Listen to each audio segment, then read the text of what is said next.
humbly come before you. And we acknowledge that without the ministry of the Holy Spirit, none can really understand your word.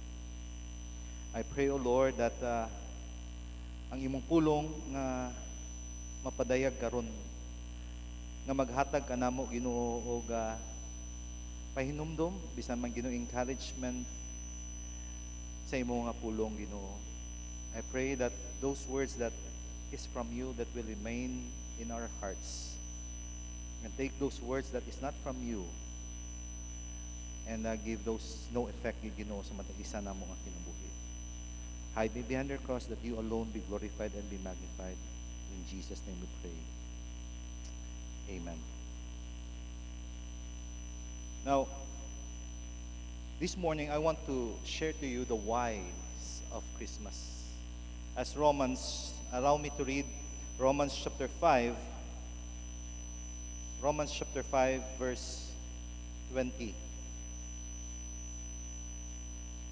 Romans chapter 5, verse 20, the word of the Lord says, verse 12, therefore, just as through one man's sin enter into the world, and death through sin, and so death spread to all men because all sin. Now, Christmas, kung atong pagalantaon, is a time of gift giving. Now, ang ubay nga asa man na nagsugod, no, ang kanang paghatag og regalo. Now, last Friday we had our Christmas party and year ending sa muang Bible study group, because pagabot yung Christmas lisod na kay ikorom gyud ang mga ato ang mga Bible studies, because daghan og mga nato nga mga lakaw, mga family gatherings and gatherings sa mga offices. And one of it is that the gift, no, exchanging gift or the gift giving. And na asa man na siya nagsugod. Now tradition, nag-ingon sila that tradition, it started ang paghatag sa regalo when these wise men brought gift, gold, frankincense, and myrrh. That's what they said, that morning nagsugod ang paghatag og regalo. That as the Magi's or the three wise men gave gift to the kid, Jesus. So busa kung tanaw nato, ang uban ang pagtanaw nato na ay mga bilen nga ginabuhat nila, naghatag ang mga wise man baby pa. Pero if you are going to take a look at the scripture, it was then a kid, no? Dako na kay di man diretso nga pagkakita sa stars, diretso nagsakay sila og bullet train, nakaabot sila diretso kon asa ang Bethlehem, asa si Jesus Christ. No, it was not like that during that time. They are traveling caravan. So pag abot sa panahon nila, dako-dako na si Jesus Christ, dili na baby. And that is what we can see in the scripture. So balik ta sa ato ang paghatag og regalo, dito nato nakita muna ang pag-abot sa Christmas na agit ang mga gift. But one of the major problem kung atong pagalantahon, ang kani ang mga tao nag-mention over and over and time again nga pag-abot og gift giving, usahay ang pangutana unsa man ang akong ihatag nga regalo. Sa mua sa BBC and BBCA joint Christmas party, ingon na number na lang ta, dili na ta magbunot og pangalan kay ma-pressure ta kung unsa atong ihatag nga gift, kung kabalo ta kinsa atong gahatagan. And that was a very good yapon, di ba? Musa karon wala na mga numbering na, dili na tong mga hibalan kay usahay kung nahibalan pangalan na din mga wish list nila unsa, na mga family maghatag sila wish list. And those are the question nga po na unsa man kung nakoy nabunutan kinsa unsa man nga klase, if you are going to give gift, what kind of gift that I'm going to give. And the world often suggests that gifts sometimes is price tags demonstrate the worth of a person who received it. Di ba usahay ang mga tao pag anang baraton na dili kay ka importante siya. Pero kung mahal, wow, mahal kayo, no? Grabe kay ko kakuan. Mo na usahay sa kalibutan nun.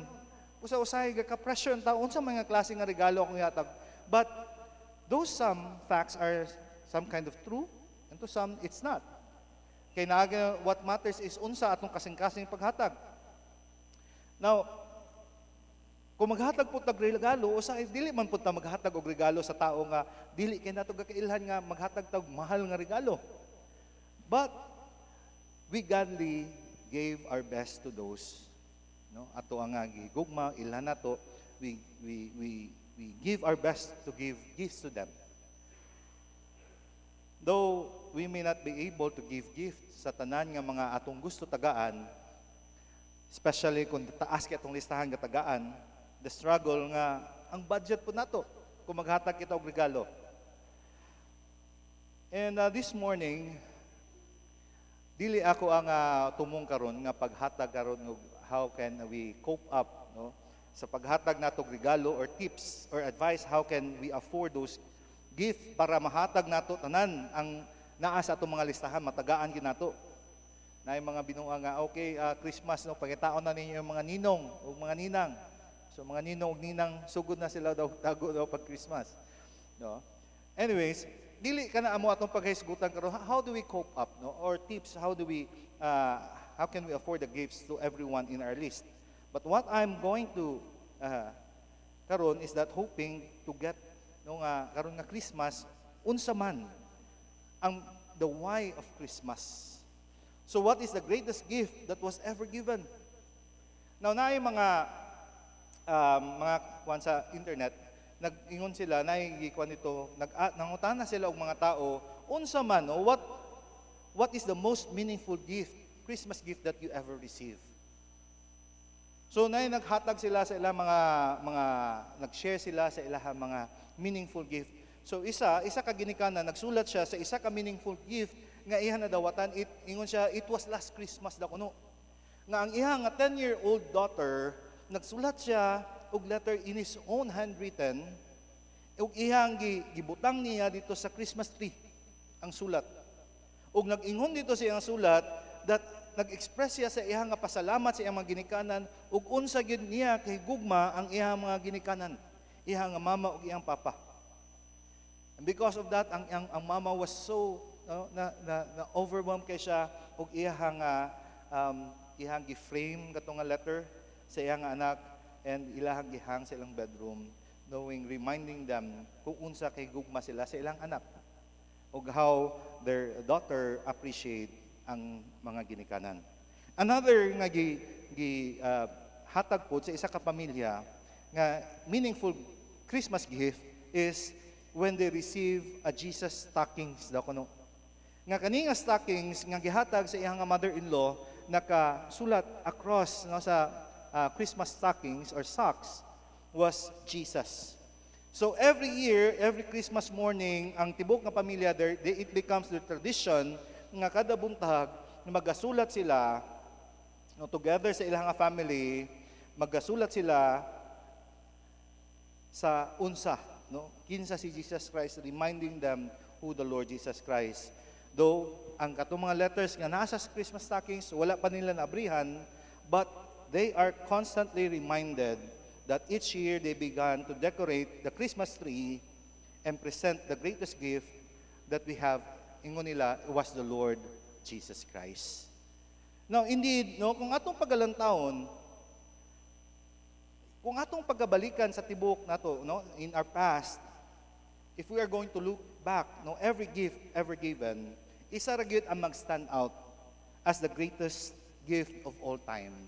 And that is where the gift arrived when heaven touched the earth. And the angel proclaimed his name, Emmanuel, God with us.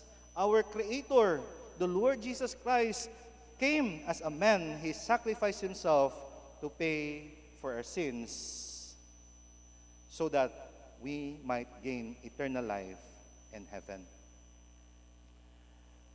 Mao kana ang pinaka-greatest gift nga ang Ginoo iyang gihatag iyang bugtong na anak so that to demonstrate ang iyang gugugma sa matag isa kanato. Now, kani nga regalo was indeed what we needed. Di ba? Kung makadawat kag regalo, na regalo gyud nga, uy, lipay kay mao gini akong kinahanglanon karon. Do wala man ka nag-ingon nga mao imong kinahanglanon, but when you receive it, oh, this thing is what I needed. Very timely. But kani nga regalo nga gihatag sa ato sa Ginoo was indeed what we need. Kay ingon sa pulong sa Ginoo in Romans 5 verse 12, Wherefore, as by one man's sin enter into the world, and death by sin, and so death passed upon all men, for that all have sinned. Mao ka na ang isa ka realidad nga makita nato. And that is the question nga usahay nato, dili nato kayo madunggan, especially during Christmas, ang pangutana, why did Jesus, the Lord Jesus Christ, came to earth? Why? Nang isa ka realidad, kung tanaw nato ang kondisyon sa matag isa nga tao, makita nato that ang isa ka tao, that is Adam, ingon sa pulong sa Ginoo, one man, and that is Adam, his single act of disobedience to the Lord, the result is death. Kani nga kamatayon is both spiritual and physical. And that is a result that kani nga sala, that single act, that spread to all men. Many, kitang tanan, matag isa ka nato, ato ka nang na-inherit. So, ang pulong sa Ginoo nagapakita that when Adam and Eve sin, it places all humanity in a helpless predicament. Ang matag isa ka nato. So, man was separated from God as a result of sin. Ang nahitabo is that all of us has been separated from God because God is holy, God is righteous. There is this big gap nga dili gid nato kaya nga ma-attain. Man had no way to save himself from death, to restore fellowship, or even be reconciled. Kay busa bitaw matanaw nato sa mga gospel presentation that there is this big gap nga bisan unsaon og paningkamot nato dili gid nato kaya na maabot. And in fact, the word of the Lord, nagapakita ka nato in Hebrews chapter 9, verse 22, in fact, the law require that nearly everything be cleansed with blood, and without the shedding of blood, there is no forgiveness. Mao nang giingon sa pulong sa Ginoo, now in Leviticus chapter 17, verse 11, nag-ingon that the life of the flesh is the blood. So ang blood, it represents life. Without the shedding of blood, there is no forgiveness. Without the shedding of life, there is no forgiveness. So makita nato na ang seriousness sa Ginoo that God's forgiveness is not just a simple waiver or magingon, Lord, sorry. But it requires life. Without the shedding of blood, there is no forgiveness. So kung makita nato ang seriousness di ay nga ang sala din nato, ang sala sa tao, ang sala ni Adam was it demands life. Kita dapat. Busa bitaw ang Romans chapter 6 verse 23 says, for the wages of sin is death. Ang kabayaran sa atong kasalanan mao ang kamatayon. Blood shows exactly how expensive it is. Unsa kamahal, unsa kalisod. Because sin is not merely a mistake, but a capital offense against the Holy God. Usahay, ang sala magud usahay pagtanan to, si Piata, murag, sorry na good. Kita pagali usahay masuko, di ba, kung magsorry ta sa uban nga tao. Pero atubangan sa Ginoo, sin is sin and it demands life.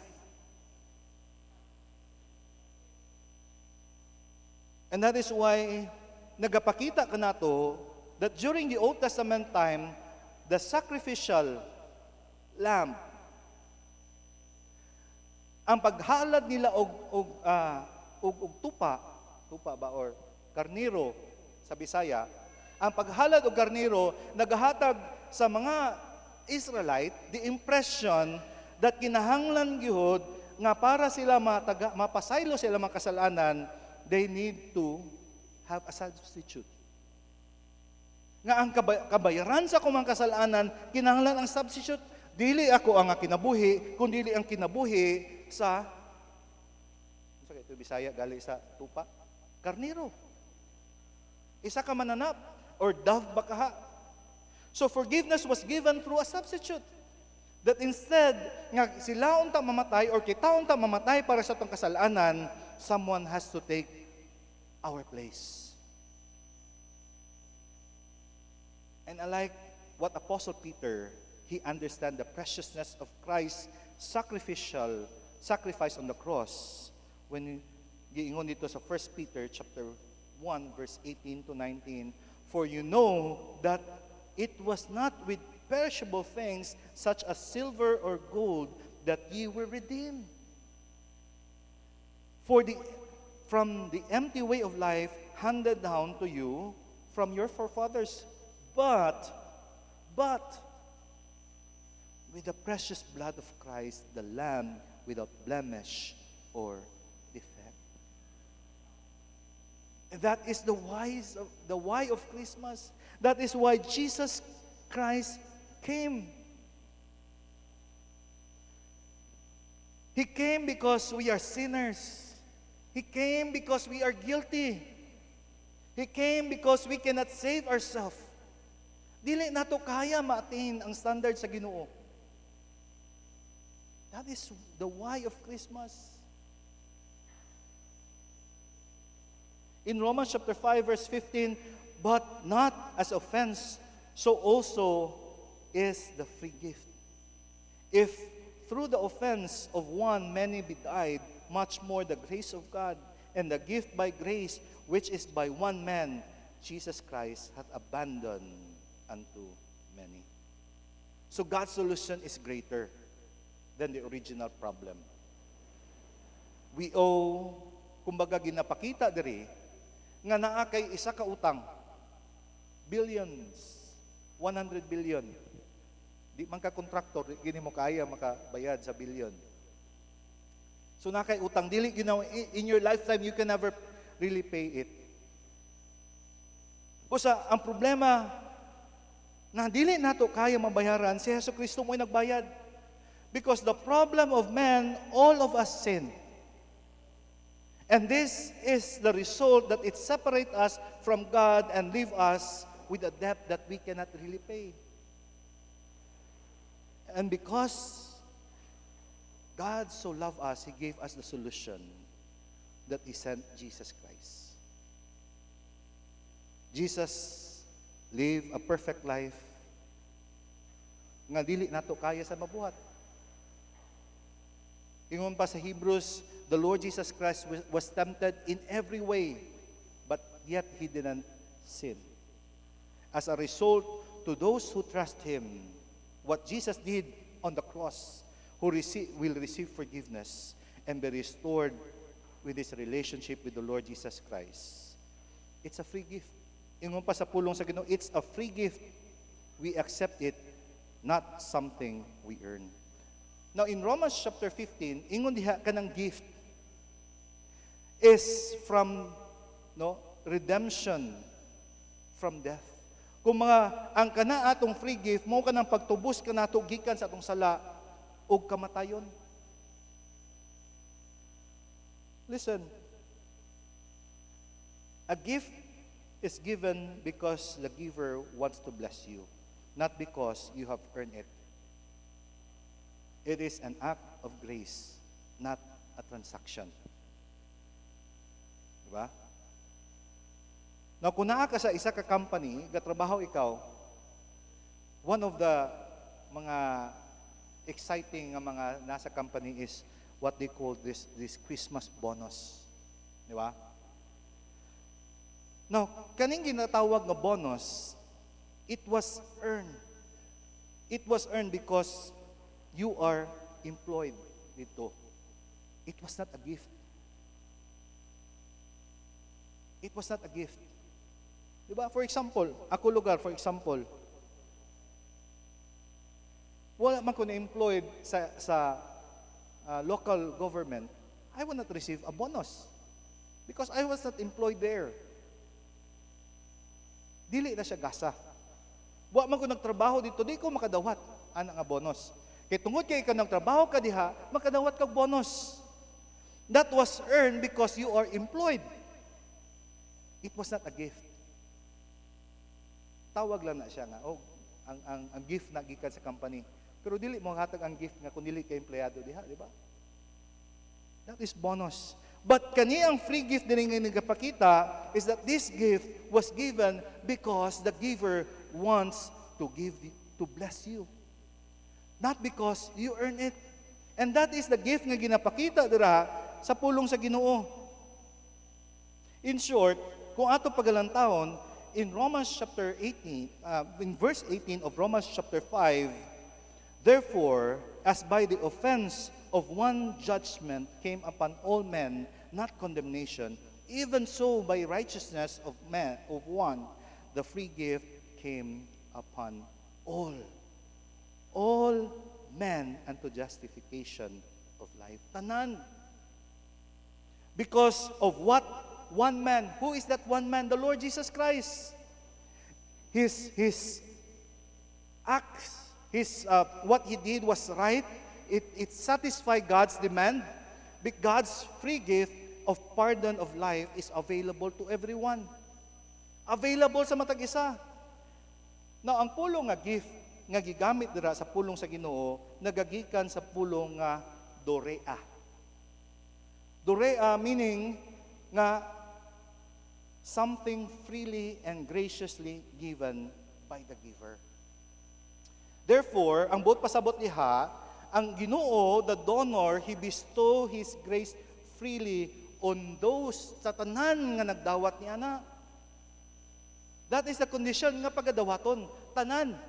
Wala kay gibuhat nga isa ka butang kay worthy katagaan. No. Ingon diha kana nga gift nga gihatag freely and graciously given to the giver. It is available to everyone. It was by the righteousness of Christ, not our righteousness. It was not our good works. Tungod kay faithful ka, attendance nimo sa church? No. Tungod kay gahatag ka? No. That is not justification nga ginapakita diya sa pulong sa Ginoo. The gift that God wants to bestow on us, His grace, it is freely given to all who receive it. Busa ang pulong sa Ginoo, in Hebrews chapter 10, nagapakita diha, verse 11 to 14, day after day, every priest stand and perform his religious duty. Again and again, he offers the same sacrifice which can never take away sin. But when this priest had offered for all time one sacrifice for sin, he sat down at the right hand of God. Since that time, he waits for his enemy to be made his footstool, because by one sacrifice, He has made perfect forever those who are being made holy. Now, kani nga passage, naga-emphasize sa phrase nga one sacrifice. Kaya ang author sa Hebrews is helping us understand the huge contrast between sin sacrifice during the Old Testament time. Kaya nga naman, sa Old Testament time, every time nga naa sila nga makasala, they offer sacrifice. Nagahalad sila, substitute. Time and time again, balik-balik, again and again. Ingon pa sa verse 11, again and again, He offers the same sacrifice.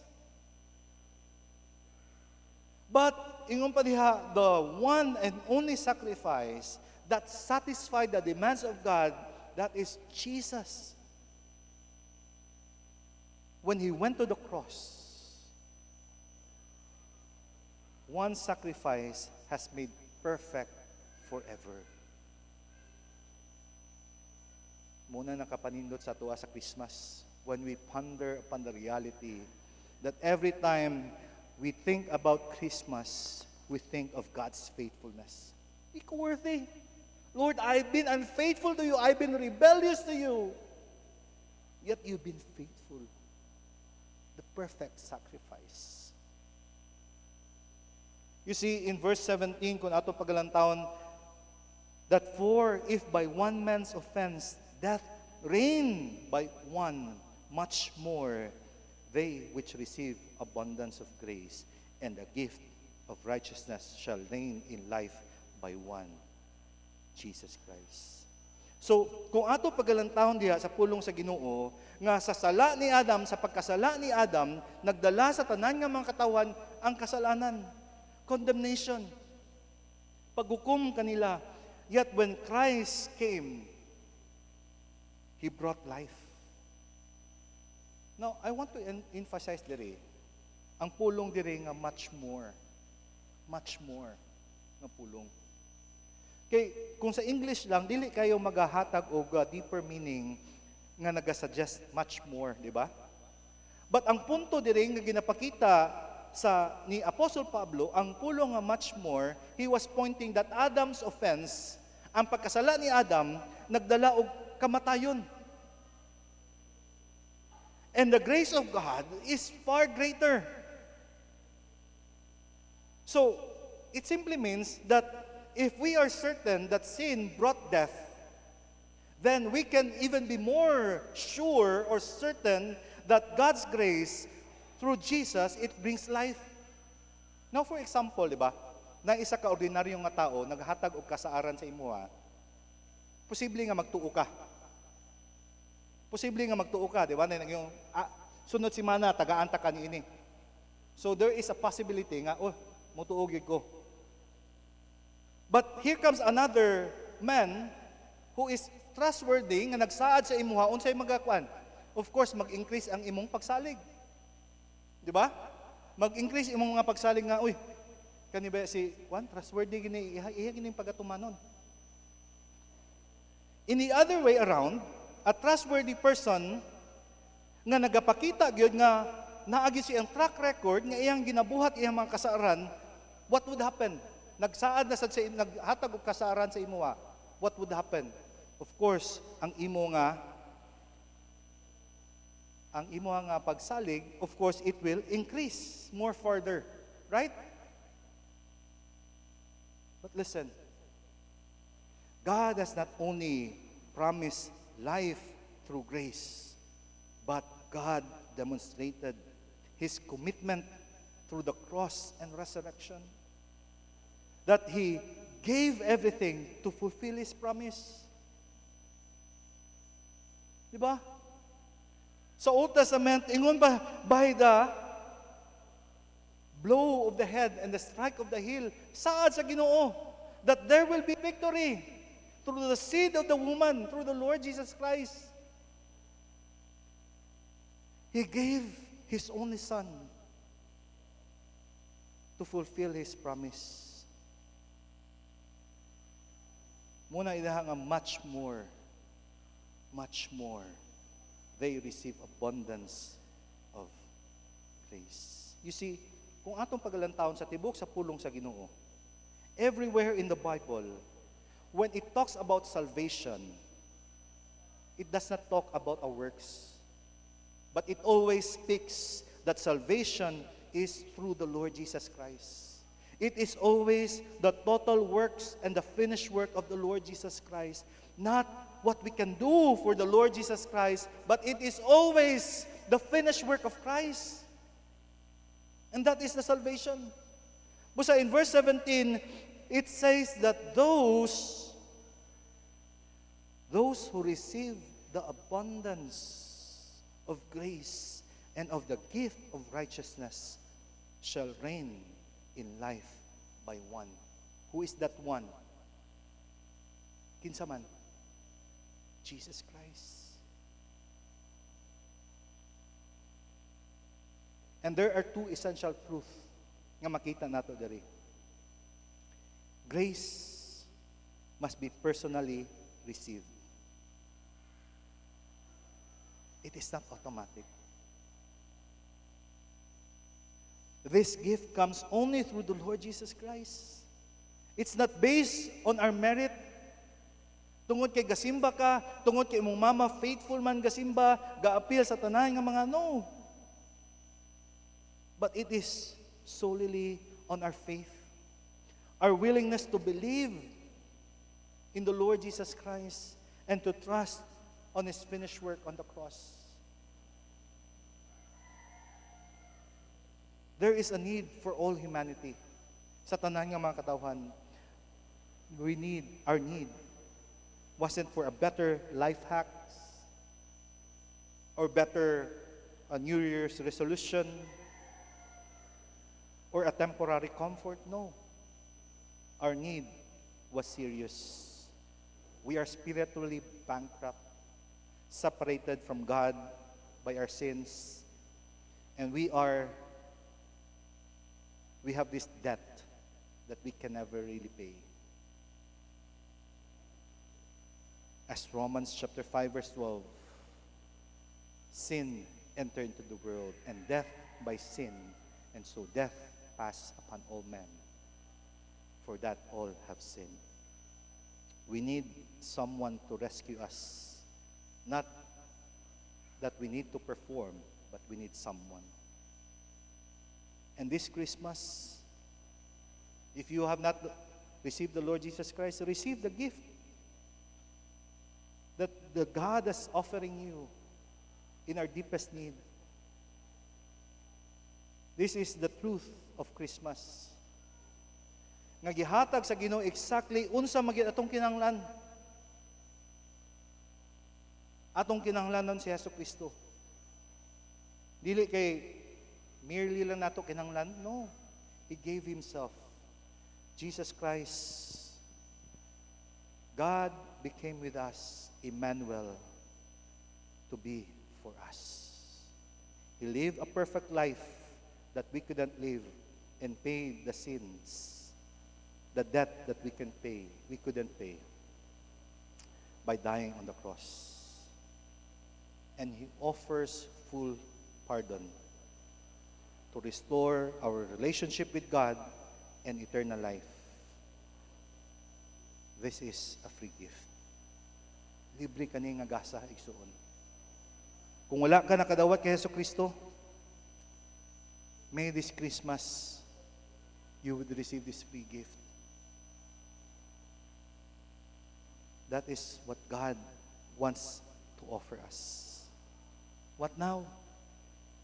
Dawato na to. Because this gift must be personally accepted. Dili pwede nga, ay mag-una lang sa ako, ikaw na lang kuha atong gift Dili. It should be personal. It should be personally accepted. It's not automatically earned because of a heritage. Nga makaingon ka, I grew up in a Christian family and I am also a Christian. I have a relationship with the Lord Jesus Christ. No. And no, nor it is earned by our morality. Nga tungod kay buutan ka, wala kay sala. No, we are all sin. We have all sin. We have to receive it. It is received by faith, by trusting that Jesus did what you couldn't do for yourself. Igsuon kung aniya ka dari. If you have not received the Lord Jesus Christ, receive it. Receive the offer of salvation. Lord, thank you for your love and your grace. Ginadawat na ko. Pasaylo ako sa mga kasalanan o ginadawat ko ikaw ng kong personal man luwas. Now, if you are a Christian already, we need to move from knowing, or no, not only nga nahibalaan nato na yung kamaturan, dili lang nga ato lang nahibalaan, but we have to move from receiving it. The challenge this Christmas is to move from appreciating the story of Christmas, the story of the gift, and to personally accept the gift. Honestly admit that you are a sinner, that you fall short, and secondly, ask for forgiveness from your sin, and trust Jesus Christ, the righteous one, whose sacrifice has fully paid all our sins, and receive the Lord Jesus Christ in faith. As Romans chapter 5 verse 20, but where sin increased, grace increased all the more. Usahay isa ka mga hindrance sa usahay sa mga katawhan is that maingon sila nga di nagid ko dawaton sa Ginoo kay grabe na kay ko ka makasasala. Daghan na kay kong nabuhat. Walang gid ka kabalo pastor unsa akong nangabuhat. But you know what? No matter unsa man kadako ang imong nabuhat at tubangan sa Ginoo, unsa man nga mga past imong nabuhat sa Ginoo, God's grace is Jesus. God's grace is greater. Your part is not to clean your past, but rather you have to receive it. You have to receive it. Na kung ikaw nakadawat na sa kay Jesus Christ, you have seen unsay gibuhat, unsay sacrifice sa Ginoo. Hinaot po na atong kinabuhi pod, no? Nga reflect pod sa grasya, ang grasya sa Ginoo sa matag uban nga tao nga nasa atong palibot. Because Christmas, we've been reminded of God's faithfulness. And hopefully, sa ato po is that ato po i-reflect kung kinsa ang Ginoo. This Christmas, let the greatest gift ever be given also and become the most meaningful gift you have ever received. Hinaot nga sa tua, padayon kita mapasalamaton karong Christmas. Padayon kita mag-declare sa gugma sa Ginoo. Because that is Christmas. It is of the faithfulness of God nga gibuhat sa matag isa kanato. That is the why of Christmas. May we find the real meaning and the joy why we celebrate Christmas. Magampo kita. Ang mga mahal nga langit noon, Ginoo, salamat Ginoo karong nabuntag. Salamat sa imong pulong. Salamat sa imong gugma sa matag isa kanamo. Ginoo, dako gyud Ginoo ang amo nga pagpasalamat. Kay ikaw gyud dako gyud puno gyud ka sa gugma sa imong grasya sa matag isa kanamo, Ginoo. May we be satisfied, may we feel with joy padayon Ginoo sa amo nga pangalagad ya kanimo, sa among pag-ilad ya kanimo. Bless your word. May we continue to appreciate what you've done and understand the meaning of Christmas this season. In Jesus' name, amen.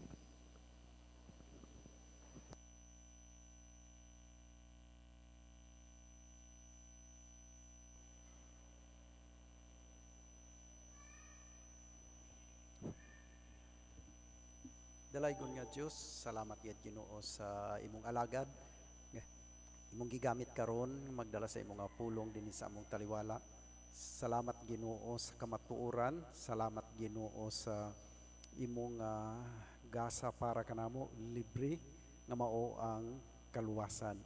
O salamat niini nga kamatuoran Ginoo nga ma-remind kami nga kami usab unta Ginoong Dios amo usab nga ihatag ang among pinaka the best nga amo nga mahatag kanimo not only during this Christmas pero Ginoo sa tanan nga adlaw among mapakita ang amo usab nga gugma diha kanimo og niini nga higayon Ginoo maipakita namo ang amo nga pag gugma pinaagi sa paghatag sa panalapi nga bahin.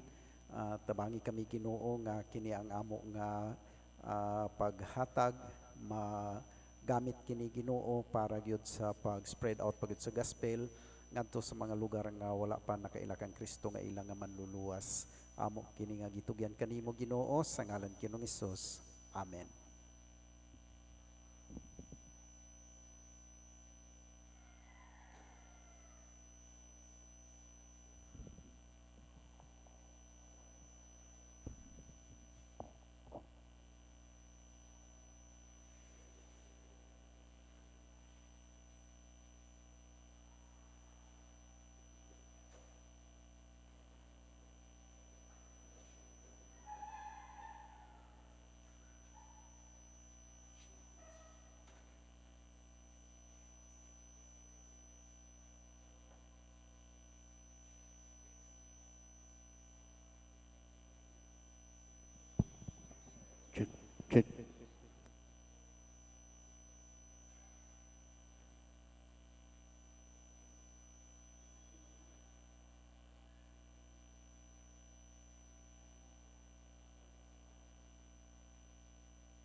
Good morning. Please welcome the Bethel Baptist Church Adult Choir in their cantata, Hope Awakes in Bethlehem.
Joy to the world, the Lord is come.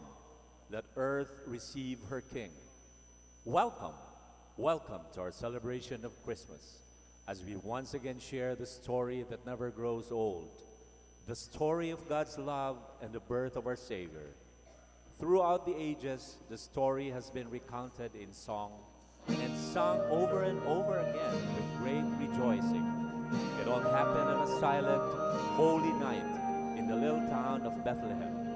There in a manger, a baby was born, the Christ child. And in that moment, heaven's light came breaking through the darkness as a heavenly host sang it out for all to hear. A message of glory to God, peace on earth, and joy to the world.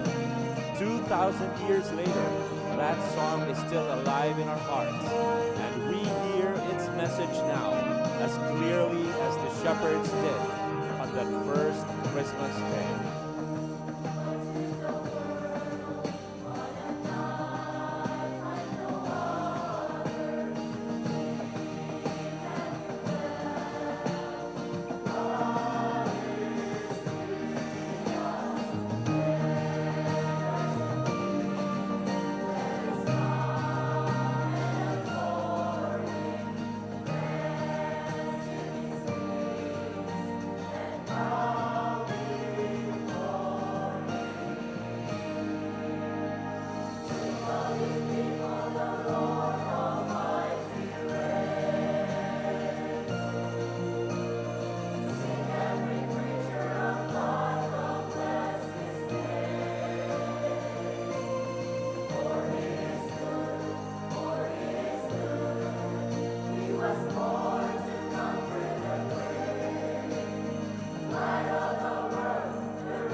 There were in the same country shepherds living out in the fields, keeping watch over their flock by night.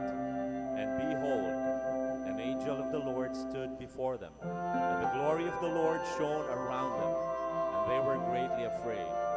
Then the angel said to them, "Do not be afraid, for behold, I bring you good tidings of great joy, which will be to all people. For there is born to you this day in the city of David a Savior, who is Christ the Lord. And this will be the sign to you. You will find a babe wrapped in swaddling clothes, lying in a manger."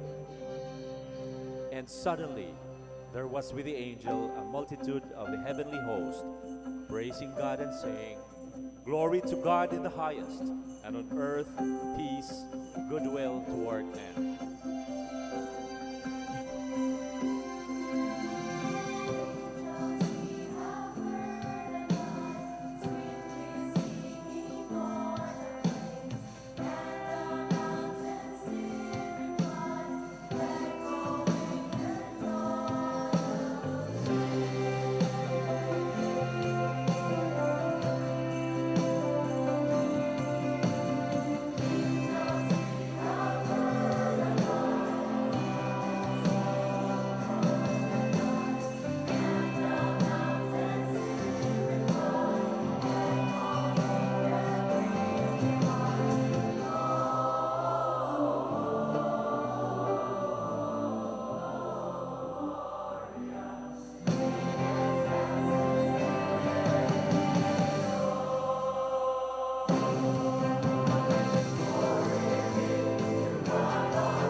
so it was, when the angels had gone away from them into heaven, that the shepherds said to one another, "Let us now go to Bethlehem and see this thing that has come to pass, which the Lord has made known to us." And they came with haste and found Mary and Joseph and the babe lying in a manger.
Tell me the story of Jesus.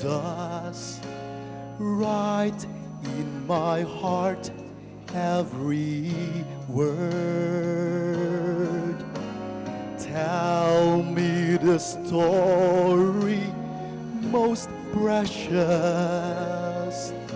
sweetest that ever was heard. Tell all the angels in chorus song as they welcome his birth. Glory to God in the highest, peace and good tidings to earth.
You could hear it in their songs, in their prayers. It was the heart cry of a people lost in darkness, a people longing to see a great light, longing to see their promised Savior. Come, the long-expected Jesus. Come to set thy people free. Hope of all the earth thou art. That night in Bethlehem, the promise would be fulfilled, for this was the dawn of hope, the moment of Mary's greatest joy. Come and see, a child born, a son given, a baby cries, and hope was awakened.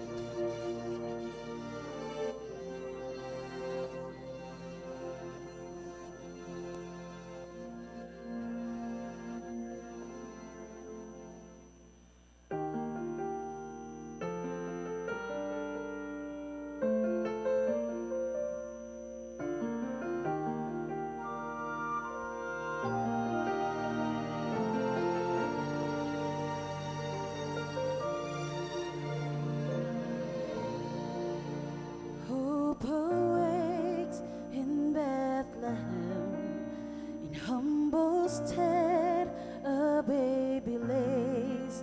The stars declare that he is come, a virgin holds God's only Son. Shepherds stare and wise men bow, angels sing with songs of joy. A light is blazing in the night, the glory of the promised Christ. Hope awakes, hope awakes, hope awakes in Bethlehem. Heaven smiles on his face. Hope awaits in Bethlehem.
Turn your eyes to David's town.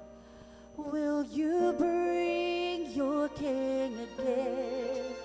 Come and worship and adore, age to age, forevermore.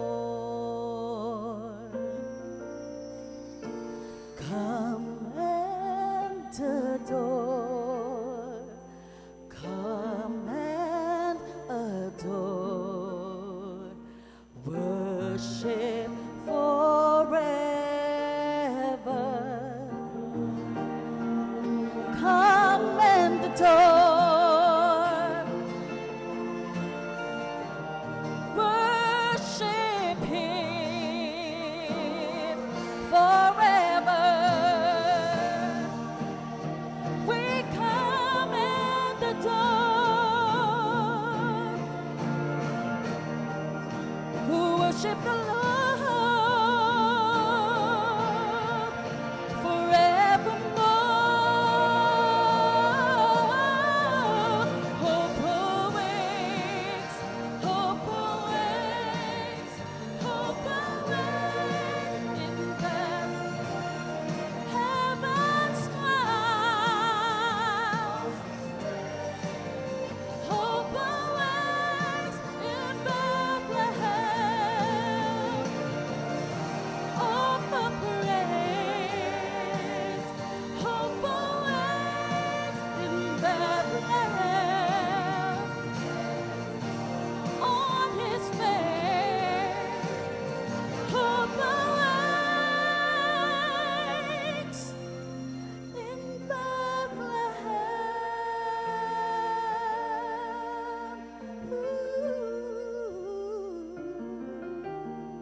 divine promise, gift from heaven, eternal hope. He is our Emmanuel, God with us, and all is well.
Let all the faithful come, worship and adore Him. Worship joyfully and sing in exaltation.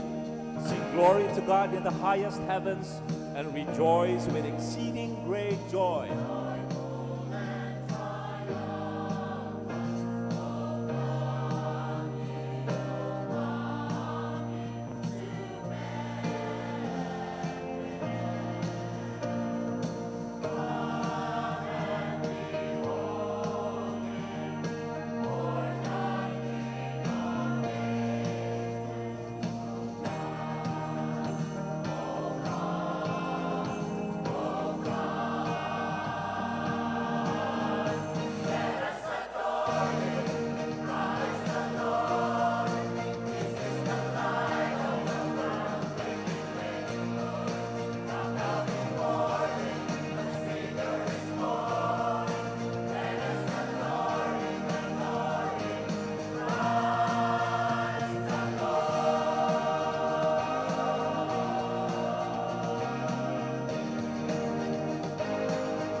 let all the faithful come. Come, worship and adore him. Worship joyfully and sing in exultation. Sing glory to God in the highest heavens, and rejoice with exceeding great joy.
Daghang salamat.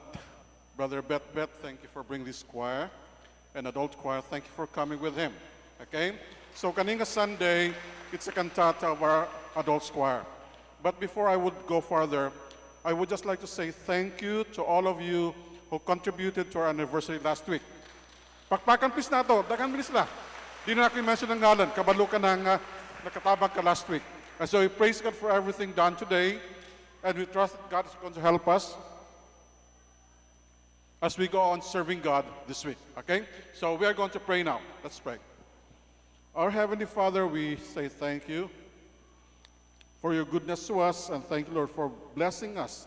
The songs that have sung, Lord, may be new tunes, but same lyrics, Lord. And we thank you, Lord, because we know that those lyrics, Lord, gives praise to your name. And so we praise you, Lord, for this choir. Thank you for giving us Brother Bet to help us. And thank you, Lord, for blessing us today. Bless us, Lord, this week again. And as we go on celebrating your birthday, we give you the glory. I pray this in Jesus' name. Amen.